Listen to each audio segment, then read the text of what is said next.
Iran, a land of ancient history, vibrant culture, and immense natural wealth. On paper, it should be thriving. All the indicators point towards a prosperous nation, a regional powerhouse with a robust and growing economy. Economic models would suggest a trajectory of success, fueled by its abundant resources and strategic position. With the world's third-largest oil reserves, a treasure trove of black gold beneath its soil, and second-largest natural gas reserves, a seemingly endless supply of energy to power its industries and fuel its growth, Iran is sitting on a jackpot of energy. An energy abundance that could translate into unparalleled economic strength and global influence. Its location is prime, at the crossroads of Europe, Asia, and the Middle East, a geographical advantage that positions it as a key player in global trade and commerce. With access to major shipping routes, providing vital arteries for the flow of goods and resources across the world. Neighbors like Qatar and the UAE, nations that share similar geographical and resource-based advantages, have turned similar advantages into immense wealth, transforming their economies and elevating their citizens' living standards. They serve as a stark reminder of what could be. Iran also has a large, young, and educated population, a demographic dividend brimming with potential, eager to contribute to their nation's progress. Engineers, doctors, scientists, a skilled workforce ready to innovate, build, and drive growth across various sectors. The ingredients for prosperity are all there, a recipe for success seemingly guaranteed, resources vast and abundant, location strategically vital, people educated and ambitious. Yet despite this, Iran's economy is defined by struggle and missed opportunities, a persistent underperformance that defies its inherent advantages. The nation, rich in energy, a global leader in hydrocarbon reserves, faces power shortages and economic hardship. Its citizens grapple with daily challenges, a stark contrast to the nation's potential. It's a paradox, a perplexing contradiction that begs explanation. A country with every advantage trapped in crisis, a nation seemingly destined for greatness yet struggling to realize its full potential. Why? Because potential alone isn't enough. Raw materials and strategic location are merely starting points. Iran's story is a warning of how mismanagement and outside pressure can squander even the best hand. It's a cautionary tale of how internal policies and external forces can conspire to undermine a nation's prosperity despite its inherent advantages.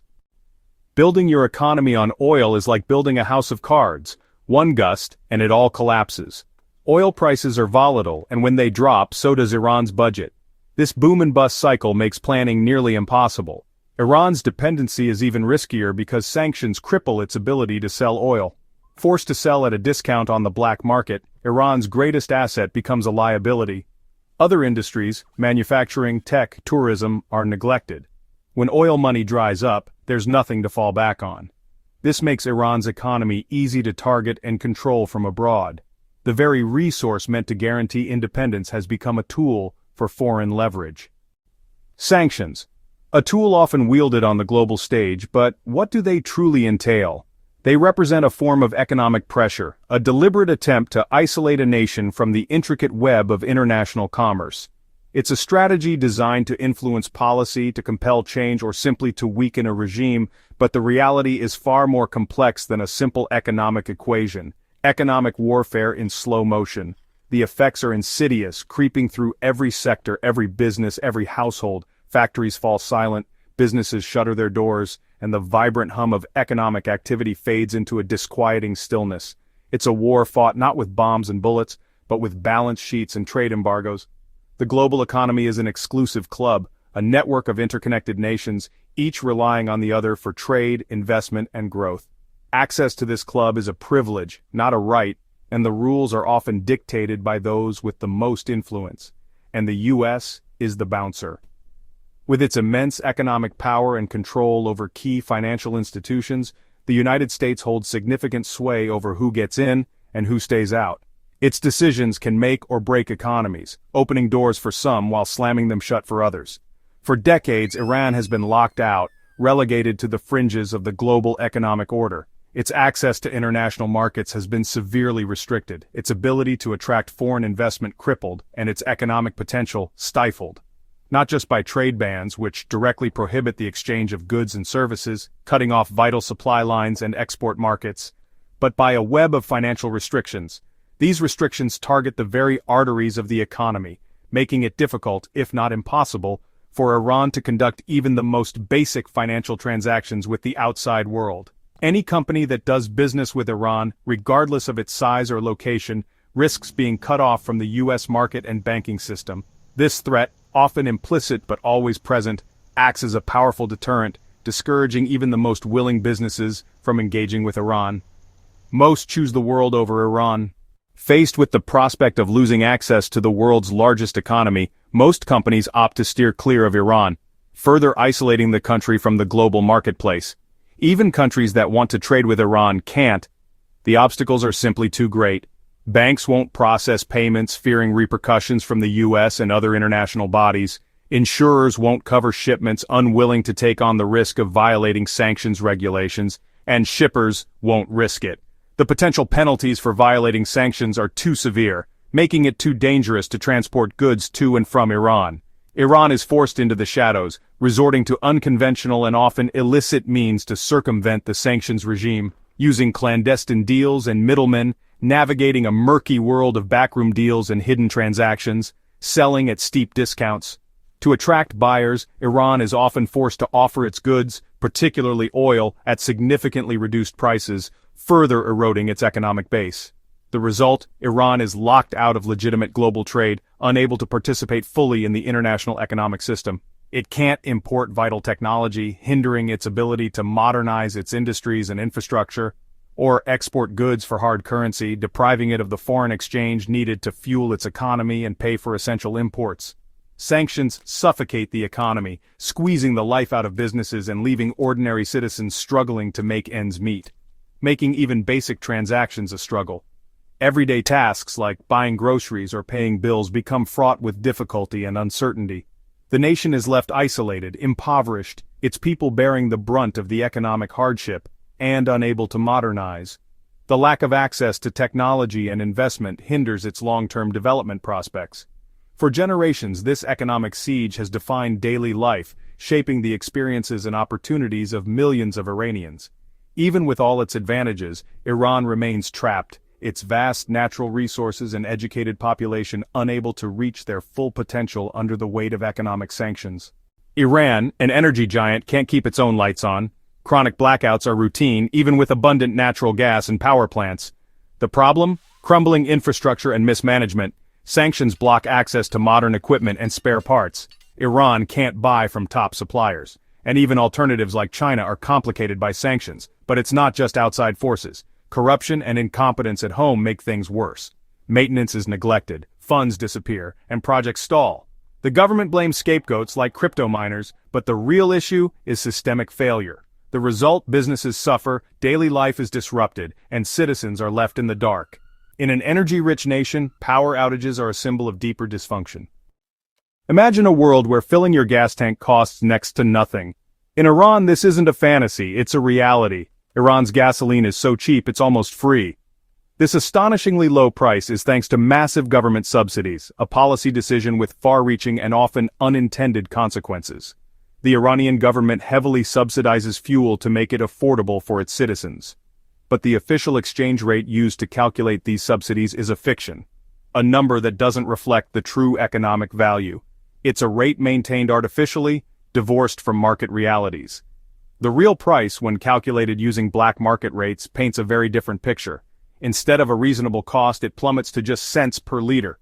We're talking about prices so low they barely cover the cost of extraction and refining. This creates bizarre incentives, distorting the market and leading to some truly counterintuitive behaviors.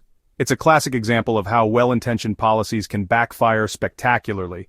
With fuel so cheap, people waste fuel, often without a second thought. Cars idle unnecessarily, and drivers may fill up multiple containers, knowing they can afford to be wasteful. And because fuel efficiency isn't a priority, energy efficiency is largely ignored. There's little incentive to invest in newer, more efficient vehicles or technologies when gasoline costs next to nothing. Worse, it fuels a booming black market, a shadow economy built on exploiting the price difference between subsidized Iranian fuel and market prices in neighboring countries. Smugglers buy cheap gas within Iran and then sell it abroad for huge profits, capitalizing on the artificial price gap created by the subsidies. This illicit trade drains resources from the Iranian economy, Much of Iran's subsidized fuel leaves the country through these illegal channels, siphoned away from the people it was intended to benefit.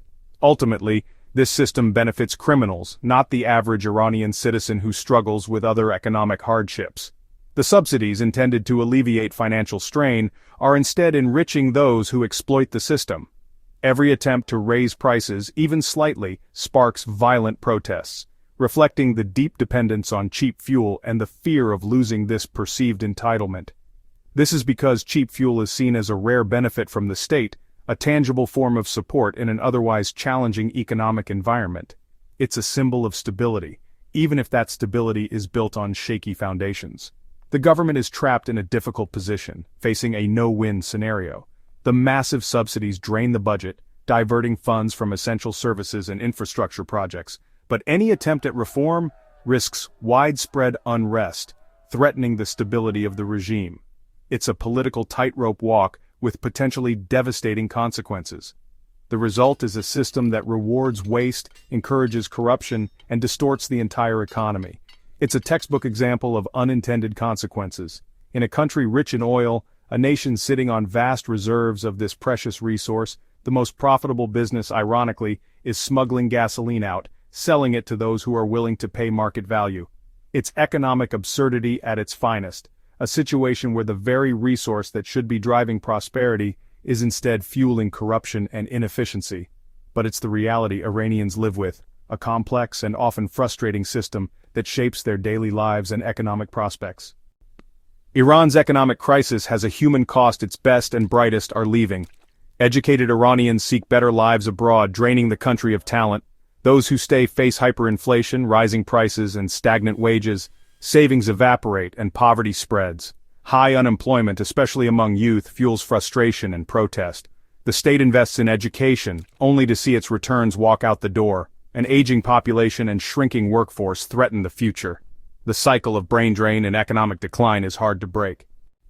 Iran's fate is shaped by a web of global interests. The U.S. uses sanctions to limit Iran's power and nuclear ambitions. China, needing energy, buys Iran's oil at a discount, keeping Iran afloat and defying the U.S. Chinese companies use creative tactics to dodge sanctions. Meanwhile, OPEC neighbors like Saudi Arabia and the UAE are rivals, not allies.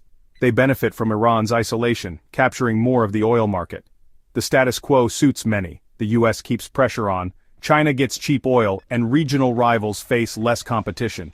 Each player helps perpetuate Iran's crisis, whether by action or inaction. True recovery would require a seismic shift in regional politics. For now, Iran remains entangled in a web it can't escape alone. Iran's leaders fear change more than crisis. The ruling elite, politicians, military, clerics, prioritize power over reform. Ending sanctions would mean major concessions, seen as humiliating surrender. Domestically, even small reforms spark unrest. Energy subsidies are a lifeline for many. The government is trapped by its own bad policies, afraid that fixing them could trigger revolt, so they muddle through, blaming outsiders and hoping for a miracle. The economy crumbles, the population grows restless, but the risks of change seem greater than the risks of decay. It's a paralyzing dilemma. Reform could save the country, but might destroy the regime. So, the can gets kicked down a road that's running out. Is there a way out for Iran? The path is narrow and risky. It starts with a diplomatic breakthrough, lifting sanctions in exchange for real reforms. That would open Iran to global markets, investment and technology. But internal change is just as vital. Fighting corruption, phasing out subsidies, and diversifying the economy. The leadership must risk short-term pain for long-term gain. The world must be willing to engage, not just punish. Iran's potential is still there, waiting for the courage to unlock it.